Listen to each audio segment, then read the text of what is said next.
The 2019 Ohio State Fair happens July 24th through August 4th. For more information, daily schedules, and to hear season 1 of this podcast, visit ohiostatefair.com. That's ohiostatefair.com. Hi, my name's Guy Collins, and I am from London, England. I wasn't born in London, England. I was born in Marietta, Georgia. But no. You, sir, are a bold-faced liar. I am not a bold-faced. It's true. It says so. You have an accent, and you're telling me you're from Georgia. You should have a southern accent. No, but we stayed in Georgia until I was 5 years old, and then my parents moved back to England. Obviously, they are English. And then I grew up in England, and I moved back to the States in 2001. I moved to Florida. Somebody taught me to juggle. My brother actually taught me to juggle. He's my younger brother, although he does look older than me. He taught me to juggle, and then I went travelling. I actually went hitchhiking throughout France. I quit my job as a travel agent and went with my friend, and we decided we were going to hitchhike all around Europe. The Ohio State Fair and Wessler Media are proud to present A Fair to Remember, discovering the stories and people behind this statewide tradition. We pitched our tent and we were stood around juggling our 3 little balls, and we could only just juggle then. I mean, barely, just literally throw for about 10 throws and catches. I'm your host, Vince Tornero, and this is Season 2. And these German hippies saw us and they said, "Oh, you could make some money doing that." And we said, "Really?" So today's episode of A Fair to Remember deals with the entertainment at the fair and the stories behind it. And Guy Collins, he heard at the open of the show, performs on the Main Street stage under the name Groovy Guy. And his career was launched through a serendipitous trip backpacking through Europe. And it only goes on from there. These German hippies saw us and they said, "Oh, you could make some money doing that."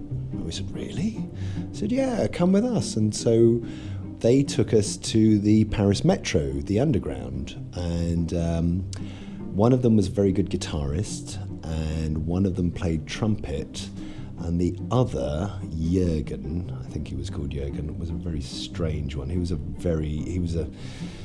just a hippie, but he basically collected the money. So I actually started off playing bongos and juggling 3 objects, and the 5 of us would do this on the Underground, and I think we did it for about 2 weeks, and we made enough money to survive. We went to the seaside. We went to a place called Canet-Plage, which is on the Mediterranean side of France, and we lived on the beach. But at that point, the others left, and I met this girl, Sophie Dufour was her name, and fell in love with her. And we stayed, but I got taken under the wing of this Portuguese fire eater, and he basically showed me how to perform shows. So he was very, very good. He was very professional. He was a much older man. I think he was in his 40s, which seemed ancient to me at the time.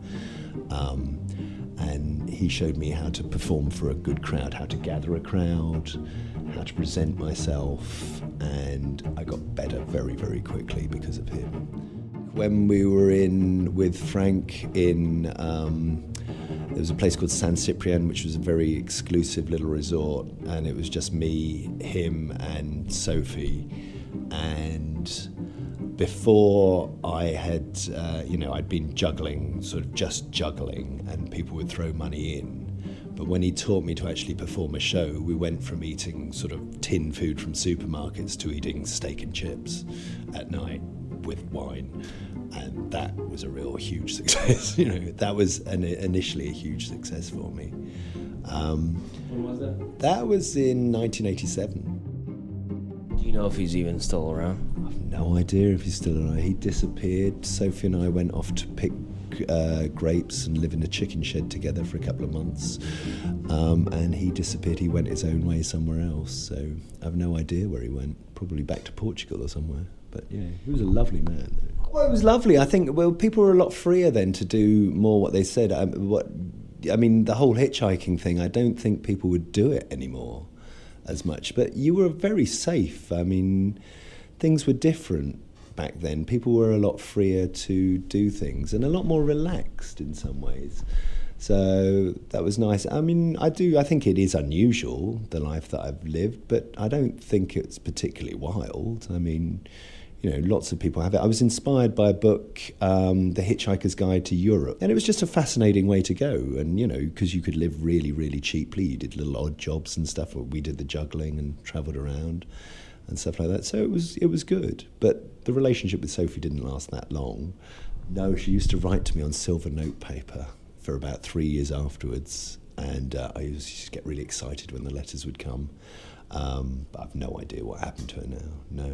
No, I lost contact with her completely. Before I even went to Circus School, I was with, Dave was my first juggling partner, but then I had a second one called John, and he's actually become an agent in his later years.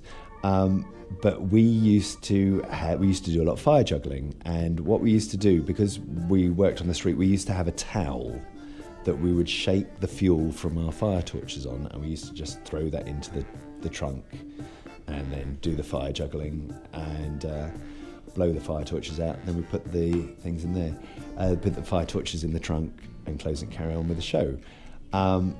But once, we'd been doing this for a while, I think we'd probably been working together for about a year, and so we did the fire routine, and one of the fire torches hadn't gone out properly. It was still sparking, and we threw it in the trunk, and the whole trunk went up. It went like this, and we couldn't put it out to the life of it, and everything just burned, and we just had to watch everything burn up in flames. It was awful.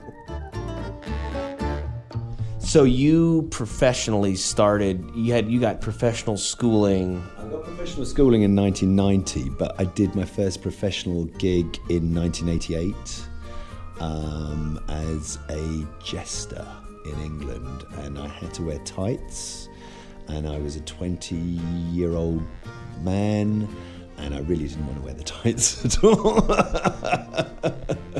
The great thing about street performing, and even when you perform in Ohio at the State Fair, you start, if you're working on the street, I'm actually on the stage this year, you start with nobody, and then the crowd builds, and you build the crowd, so there's no expectation from anybody, and you create that thing, and it's a really wonderful feeling to build from nobody to a crowd of 200, 300 people. Right, I'll do a quick trick with my hat to start the show. Obviously this is a bonus trick, it's not even part of the show. Watch carefully. So when you look at Guy on the Main Street stage and watch him perform, like you just heard, yeah, he's got quite a lot of stories. But I'm not sure any of those will top this one here, when he got the biggest payoff of probably his career in one moment in Boston at Faneuil Hall. I got a call from a production company, a TV company. So this guy's telling me all of this. He says, well, we're going to do this stuff for the Travel Channel. If you're in town, would you mind if we filmed you? And I said, no, of course not. You carry on ahead like this, thinking I'm never going to hear from this guy again. And if I'm there, I'm there. If I'm not, I'm not. I'd forgotten all about this guy. He'd phoned me up and said, because it was going to be in August, and I think he'd phoned me up in May. And I was actually in Burlington in Vermont. Oh, hi, this is this, and it was the guy from the production company. He said, are you going to be at Faneuil Hall tomorrow? And I went, oh, look, I'm really sorry, but I haven't booked any shows, and I'm up in Vermont, and it's going to take me a couple of hours. I just don't think. He said, well, it'd be really good if you could come down there. So, well, will you phone the office? And so I phoned the Faneuil Hall marketing office, and this never ever happens. But they said, oh, yeah, Guy, you can have 2:00 tomorrow. Now, 2:00 at Faneuil Hall is prime time. So I travelled down there, and I phoned up my friend. I said, can I stay with you the night before? He said, yeah. So I get there, and I do my first show at 2:00, and you get a 2-hour time slot. And do my show, and it was a great show. You've got lots of people watching, great reaction like this, and a woman comes up with a clipboard afterwards and said, oh, we're from the TV crew, that was great, would you mind signing this release? And I think, oh yeah, okay, they're from the Travel Channel, it's just background shots like this. So I signed the release like this, and off she went, which was very nice, and did my second show, and then this magician came along and he said, I'm not going to do the next slot, do you mind, would you like it? And I thought, oh, my dollar signs arrived in my eyes like this, so yeah, I'll do the show as well. So I get his slot as well, and I've finished, the show is about to finish like this, and I'm on my big unicycle, and I see Penn Jillette Oh, look, I've got my plunger stuck on my head. It's so embarrassing. There are celebrities in the crowd. What am I going to do? So I finish it and do the thing, jump off my unicycle. And as I jump off my unicycle, Penn Jillette strides over and he goes, I'm Penn Jillette. I'm with the Travel Channel. I got $10,000 of all the acts we could find in Boston. Groovy Guy was the best. We're watching you, shooting you. You're our favorite of all. There's $10,000. They'd set me up, basically. I think so. They'd filmed us all secretly, and what they were doing, it was a TV talent show. It was a secret talent show. It was called Street Cred, and that was the pilot for it. And I won. Obviously, I won the $10,000. And then it got broadcast on the Travel Channel in 2000, and I think it was 2014 it got broadcast, but it actually happened in 2013. So yeah, so I got a $10,000 hat from Penn Jillette, which was awesomely good. Yeah, I think it's great to have done something that I wanted to do, something that I didn't even know that I could do.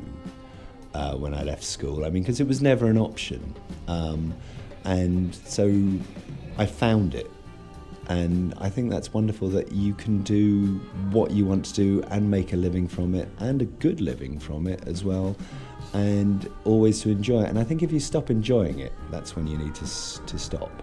And I think from here, I think as I get older, I'd like to teach other people maybe some stuff.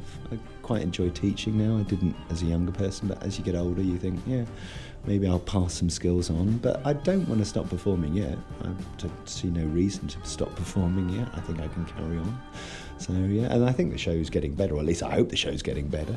So yeah, so I'll just keep going on until I can't do it anymore. So let's move from juggler to breakdancers. They are street breaks, and they have quite the background in street cred. They have been employed by Chicago Bulls, Orlando Magic, Carnival Cruise Lines, the Globetrotters, Shakira, J-Lo, and they're really fun to talk to. So yeah, street breaks, breakdancers, look out. Here we go. Let's hear their story now. My name is Alan Joey Pinedo Santiago. I'm 38 years old. I've been dancing for 25 years. I was born in Puerto Rico, raised in Orlando, Florida. Charles Mason Jr., a.k.a. Mace Boogie. Born in Okinawa, Japan, but I've been in Florida since 2000. Oh, okay. That's it. What's your? You said where you were born. Well, you're from... I said I've been in Florida since 2000. Yeah. Hey, come on, get off his back, boss. Al Fuentes, and I'm the owner of High Voltage Entertainment and the producer of Street Breaks, and I am from Gary, Indiana. Anything about breakdancing that people don't understand? When I first started off, is that a lot of people didn't show it the same respect. You know, they didn't understand how difficult it is to do what we do. Now, you know, people are finally seeing that. Oh wow, it is very difficult to spin on your head 50 times. It is very difficult to, you know, number one, a lot of the gymnasts are flipping on spring floors. We're flipping on concrete. You know what I mean? There's no forgiveness on concrete. It's a feeling, you know, inside when you do, you know, like a dance it's an expression you kind of give out to the people, whether it's yourself on endurance, on training, on practicing, but it's something that you love from the beginning when you watch it in the movies. It changed my life. It just took me out of the streets. It made me just love to dance more and just be an entertainer.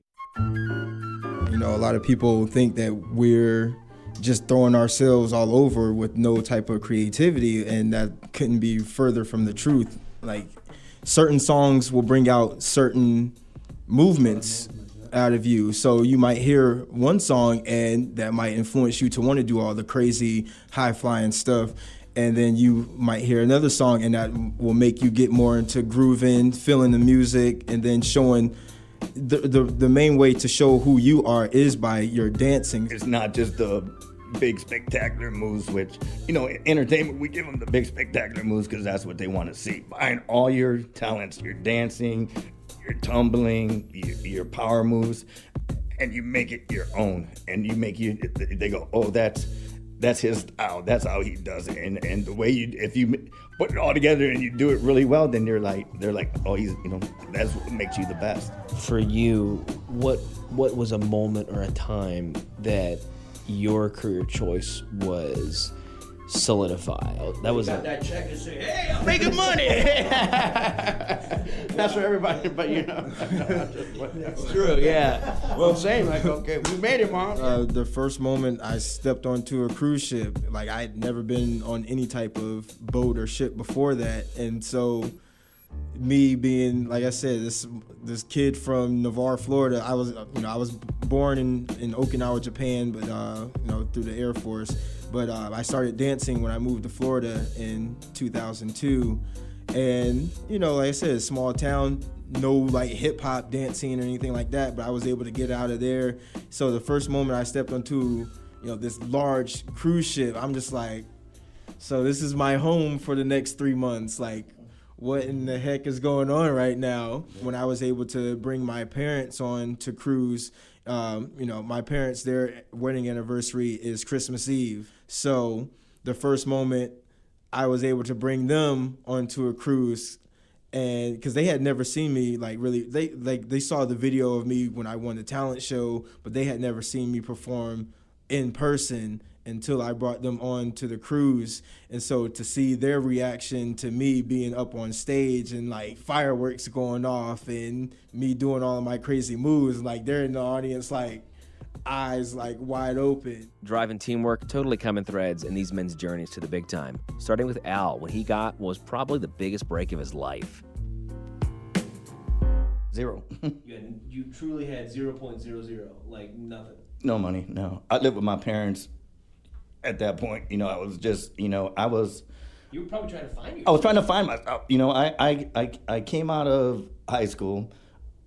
I rushed into college because I didn't know what I wanted to do in college, but everybody was, so, some of my friends were going to a certain college in Chicago, and I was like, I don't want to be a loser and not do nothing, so I was like, well, I'm going to go, apply for this college. I went to college. I got a 2-year associate's degree in computers and accounting, which I've never used in my life. But I went, just because I was like, I got to do something, And then, through doing all these odd jobs of, working at an oil exchange place, working at a sign place, and just, working from paycheck to paycheck, and until, I was presented with the opportunity of auditioning for the Bulls. Night before the auditions, like I saw the auditions on a TV channel, like the news, and I was like, oh, I want to go audition for that. But I was never, trained or nothing. I was just, a self-taught dancer, entertainer, you know what I mean? Night before, I was with my friends, I'm like 19 or 20. We stayed up all night, and I wake up, and it's like an hour or two before the audition, and I have no car at that point. I had no money, and I'm laying there, and I'm like, man, should I go? Should I not go? Should I get up? And I just pushed myself. I said, get up. And I told my dad, can you take me to Chicago? And I want to go to this audition. He said, yeah. He took me to the audition. I walked into this audition. There's like 400 performers warming up. I got jugglers. I got guys on unicycles. And I'm like, nothing but me. You know what I mean? I'm like, well, I felt like I was really small and like I was, not, that there were professionals there that had been doing this stuff for years. I was a young kid. A day or two later, I get a phone call, and they're like, you made it as one of the finalists. And I was like, holy crap, I was like, I didn't believe it. Went back, for the final audition against all the finalists that made it. And they ran you through all kinds of different, like, group, motivated, how you work with a team, all those kind of things. And after that, after you do all these different competitions, they would go away another room and they talk and they pick their finalists, and all the like 50 or whatever that's left over are all there, and they came back in and all the 50 are in a room, who were competing, the finalists, and they go, okay, we're going to announce, the 4, Incredibles for this season. And they named the first person, second person. And at that point, I'm like, man, I don't think I'm going to make this thing. And then I was the third name they called. And I was just like, just amazing, because I was this little, guy from the hood that, that went against all these professional entertainers, and and they called my name, and I was just like, I can't believe, that they saw something in me. There's always doors in front of you, right? But you can't walk through that door unless you take the steps to get through that door. You can walk through that door and nothing may happen, right? But if you walk through that door, it may open other doors to other places, and that's what it did for me. That one decision of me waking up and going, oh, I'm gonna go, led me to the Chicago Bulls, led me to the company who hired me for the Chicago Bulls, who took me to Orlando. And from there, like I say, there's always different times in your life where opportunity is going to present itself. But you have to take the steps forward to make things happen. If you don't do it, nothing's going to happen. People sit at home, woe is me, nothing's going to happen. Well, nothing's ever going to happen if you don't take any steps to do anything, right? Ladies and gentlemen, boys and girls, that is the end of our show. We are Street Race. Please give us applause. There's something so universally fun and exciting when you're standing around, you're walking around, and boom, you see it. One of your favorite costumed characters, a mascot.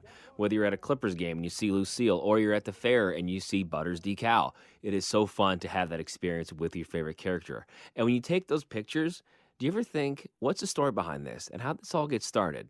Well, Adam Bonner is one of the guys behind the mascot organization. 3 warehouses and over 1,000 costumes. And all of this started with a chance encounter with a frog costume at a TV station. It's kind of began, it's kind of weird as I dig deeper into my religious and philosophical thing, I start to learn about desires that are in your heart, and I realize that those things are kind of placed in there at birth, and you don't realize them until sometime later, but that's kind of, I guess, how this came about. In high school was kind of the realization of it. High school, I was a video systems guy. I was doing video production and theater and things like that, and this opportunity came about to be an intern for a TV station. It was WB53 at the time, which we now know as the CW. But they brought me in as an intern for Kids 53, and I had pretty good amount of video production experience and theater experience, blah, blah, blah. So it made me a pretty good intern. First day on the job, they had me working at the October Festival in German Village, and they said, do you want to be the frog or do you want to hand out pencils? And I was like, frog sounds more fun. And what I didn't know, but I found out later, was that there had been somebody in the frog the day before, and they got tackled by kids and jumped on like a trampoline. And as a result, everyone was like freaked out about a brand new intern that's in high school, first day on the job, getting in that costume and having the same thing happen. And so everyone was like watching me like a hawk. They're like, we don't want to lose this one. He's brand new. He's too young to get. So, but I did well with it. I enjoyed it. I had fun with it. I brought the character to life and realized that there's definitely something here. I want to do this. The enjoyment for being the source of happiness for people through their favorite characters persisted in Adam since this first experience. And he says he's had countless memorable encounters throughout his time as a mascot. But there were a couple memories that stood out. Girl that showed up one night and she's sitting on her dad's lap, so it's mommy. I think she had a sibling too, but it was her mom, her dad. Her dad's on the cell phone just talking away, I think some business call or something, who knows. And so he's completely focused on that conversation, but his daughter's sitting on her lap. And so I come up to the table, they're out on the patio, and we're, do my typical have a good time with them, have fun. And the little girl just, randomly puts out her pinky and she's like, pull my finger. And I'm like, really? And I was just like, okay, so I'll play along with this. So I pulled her finger and I made the noise with my mouth. And because Red had a habit of making noise. He couldn't speak. He would whistle and he would make sounds, but he wouldn't talk. And And so did that, and the girl starts laughing, and the mom starts laughing. I was like, okay, they're okay with this. I'm not going to get in trouble. So they're okay with this. And so then I put my pinky finger out as the character, and I had her pull that, and again I made the same noise with my mouth, and again the mother starts laughing even harder because like we're playing back and forth and stuff. And so the girl then does it again. I was like, I'm thinking to myself, if manager sees this, somebody else sees this, it might not go well. So I think, okay, we'll just kind of let it tone down here. So I pulled her finger, and I did not make the noise with my mouth, but there was a noise. And she looks at me with these big wide eyes and this giant smile, and she's like, that was for real. But then again, we had to do a character appearance at a daycare center off of Sunbury Road. I remember right where it was. And so we're there, Red's there, handing out coupons, whatever. And the little girl comes up again, pull my finger. And I'm like, it's her. There was a lot of touching moments that happened. A kid with a family came in after having just gone to the hospital, and they were all wearing their hospital bracelets, if you will. And the family was celebrating, like, yay, we just, they were so good. The son was so good in the hospital today. And, as a mascot, I'm like, he looks fine to me, so I put my arms up. I'm like, what happened? And Dad took me aside away from the rest of the family and then told me about his sister, who wasn't with them, had some really rare disease and needed a bone marrow transplant to survive. Her brother was a perfect match for bone marrow. And so they were coming out to celebrate that. And that's what ended up being the story. And I was like, wow. I realized at that point the gravity of this situation. I wrote on one of the kids' menus, mascots can't talk, but they can write, some of them. And so I grabbed a kids' menu and a crayon, and I wrote, if you need us to come visit when you do the transplant, let us know. And they said, oh, it's going to happen in Cincinnati, and we're in Columbus. And I was just like, I told him in the next note, I was like, we have stores in Cincinnati, we can send somebody from one of them, And okay, so fast forward a few weeks, we get a phone call. I looked at the manager at the time. I said, how do you want to handle this? Should we call Cincinnati, whatever? And he's like, nope, let's get in the car, let's go. Okay. So we jumped in the car, costume and all, and went down to Cincinnati Children's Hospital. We stopped along the way and bought like a couple giant teddy bears to take them. And we went in.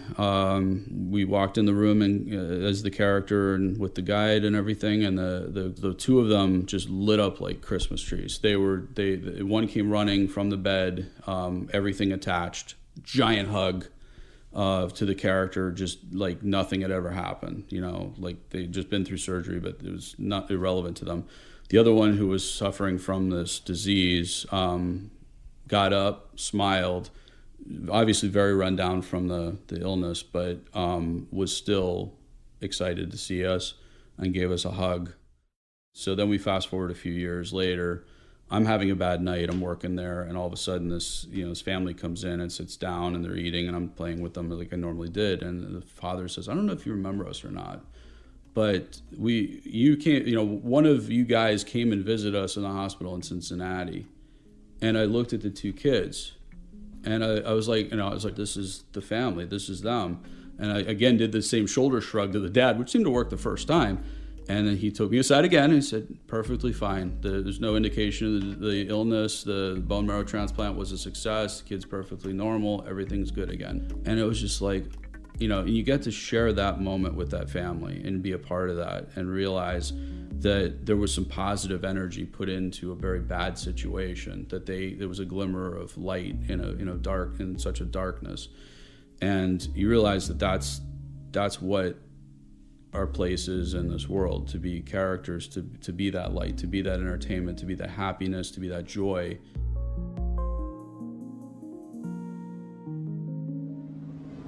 Welcome to the Show Me Safari Petting Zoo. So animals in costumes, they're not the only ones horsing around at the fair. You've got the Kittyland area. There, you're going to hear ponies, bleating of goats, happy squeals of pigs, and the gentle clanking of camel hooves. This is because Jay Phillips is the guy behind all this. He and his family, they set up temporary homes for these animals away from their cozy Missouri barn here at the Ohio State Fair. Now, they allow people and you to get safely up close and personal with these animals at their petting zoo. You can watch pig races and even check out some camel rides and pony rides, too. So in the summertime, I'd always travel with our family with the petting zoos, and we got to go to Hawaii one year to take all of our animals to Hawaii to the 50th State Fair in Honolulu. That was a pretty big jump, from leaving the mainland going to an island, and we would load our animals up on the trailers and drive to Long Beach, California, and catch a ship out there, and it would take us 5 days and 6 nights to go across the Pacific Ocean to get to Honolulu. And once we was there for 2 months straight, and then that was different. I was 14 years old, and when we went over for the first time, we went over for 10 years in a row, and it was an experience I never forget. On the ship, you got to have one person to take care of the animals. So from leaving California going to the island, they would carry hogs over from United States or from the mainland. So there was like 4 semi-loads of hogs, and then we had our animals on there. But there's only one person that could ride the ship and take care of it all. So since we had exotic animals, and they said, well, anybody can't take care of your animals, y'all can, so you have to take care of these hogs on the way over there. So the first year I got to ride the ship over there, and I was taking care of all these hogs on this semi-trailer plus our animals, and that was a sloppy job, I tell you. When pigs are on a trailer for a week, it gets pretty sloppy, so I'd have to take a fire hose and I'd have to wash the deck down 3 times a day, where the mess would come out of the pig trailers and everything, and it was an experience I never forget, that's for sure. But on the way back, they would carry cattle from Hawaii to back to California, and they weren't quite as messy as the pigs were. But I love pigs. I mean, pigs, they slop. That's I have racing pigs, so I have to love them. Whenever I started out my own business, my dad had my grandpa and my dad's, and then I started my own. My dad, he didn't give me a business. He said you have to work for it, and so. When I worked for him for quite a few years, and he said, look, son, you're old enough now, you're going to have to go out and you're either going to have to buy this or start your own.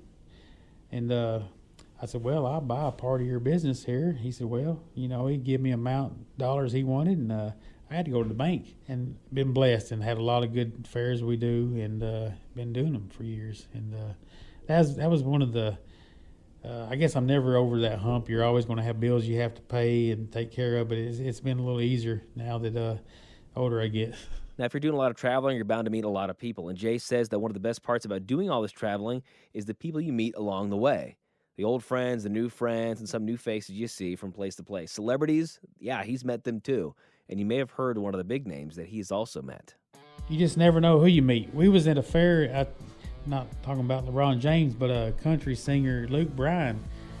We was in a fair in Muskegon, Michigan. This was when Luke Bryan just first come out. He already had 1 or 2 #1 songs, and he come up, he said, hey man, I just saw your pig race. I shook my hand. He said, we'd like to shoot your pig race, put it in our video, and use one of your pigs. I said, well, that's fine. I said, shake my little kids. My girls were 2-year-old, Molly and Cammie, and I said, shake their hand and you got a deal. So Luke Bryan, he said, okay, man. He shook their hand, and they come. We did a pig race, and they filmed it. He said, I tell you what, can I take one of your pigs with us? I said, yeah. I said, here's a pet taxi. Put the pig in the pet taxi, and they took off with the wheelbarrow with the pig in the pet taxi. And next thing I know, he come back later that day. He said, man, he said, the pig's name, by the way, was Squilly Nelson. So that says it all. So he said, man, I took this pig with me. I took him on my bus, and we shot video, and it turned out to be a great video. And it was Country Boy by Luke Bryan. So you need to look that one up, and pig races are in it, and Squilly Nelson. Now, of course, doing something like this is a lot of fun. There's a lot of family history, but this is definitely a lot of work with a lot of long hours. It's hard work and dedication, but Jay says he would not have it any other way. So it's not just show up the day before the fair and pop everything up and push a button and you're ready to go. It takes a week ahead of time for us to get everything ready to even be presentable at the fair. But why not do something else? I mean, you could do anything, and you've chosen to continue what your grandfather did, what your father did. Now you're doing. Hopefully, your son and your family takes over this. But why do it? Well, I believe it's just in my heart and my blood, and we love animals. And my 4-year-old son, my 8-year-old son, and my two 10-year-old daughters. They love animals, and they love this. This is what they've known all their life so far, and this is what they want to do. So I'm doing the best I can do to help pass this on to them to keep it going. A Fair to Remember is presented by the Ohio State Fair and produced, edited, sound designed by Wessler Media. Executive producer and PR manager is Alicia Schultz. Additional script writing and editing by Becca Kerr. Every episode expertly mastered by Joey Gerwin at Orange Udio. Special thanks to all of our guests and anyone who did anything at all to make this podcast a reality. And thank you for attending the fair year after year and upholding this wonderful and fun tradition. Last, and of course not least, got to mention my wife, Melina, who listened patiently to various rewrites, versions, and edits of all of these episodes. I love you. And I'm your host, Vince Tornero. This has been A Fair to Remember. I'll see you on the Midway. The fun, the draw, the excitement of a fair, that should be enjoyed by everybody. And this year, the Ohio State Fair, it's going to be more accessible and inclusive of individuals with disabilities. Now, this is in partnership with Opportunities for Ohioans with Disabilities, complimentary wheelchair mobility charging stations. They will be available throughout the grounds and are listed on the fair maps. And these fair maps, they can be picked up at the Fair Guest Information Services booths. Second, fairgoers who are blind or low vision, they can use this technology called Ira. This is really amazing stuff. Now, Ira, it's going to connect to an agent who can help you with navigation. In collaboration with Ocali, a sensory-friendly morning is going to take place July 31st, 10 a.m. to 1 p.m. throughout the fair. The lights and the music on all the rides are going to be turned off, and fairgoers can enjoy the many educational activities, including those in the Oasis at the fair. That is the Ohio Department of Natural Resources Park. Now, if you want more information on all this and all this great stuff about making the fair more accessible, you can find it by emailing info@expo.ohio.gov. That's info@expo.ohio.gov. Or you can plan to stop by a guest information services booth during the fair. The good one is, one of the good ones is I'm coming to work, to a game or whatever, and it's kind of funny because our locker room was not that big. It was a little bit bigger than this room because there were only 4 of us. So our door's closed, and I'm like, well, why is our door closed? So I open the door, and I look in, and sitting down right there is Scottie Pippen and Horace Grant. And they're sitting down there. In your locker room? In my locker room, sitting down on the couches. And they're eating Kentucky Fried Chicken. And they go, I go, oh, they're like, no, come on in. So I go in, they go, close the door. So I close the door. And they're like, you're good. They're like, we just can't let coach see us eating this chicken before the game. So this is hilarious, How'd that make you feel? That's gotta be crazy. Well, I mean, I was like, once again, I'm standing there. I'm like, it's kind of just a very, odd situation. Yeah, it's surreal. I'm like, are they really eating Kentucky Fried Chicken in my? Scottie Pippen was going to try to, hey, don't tell coach we're eating chicken. And they're hiding from Phil Jackson.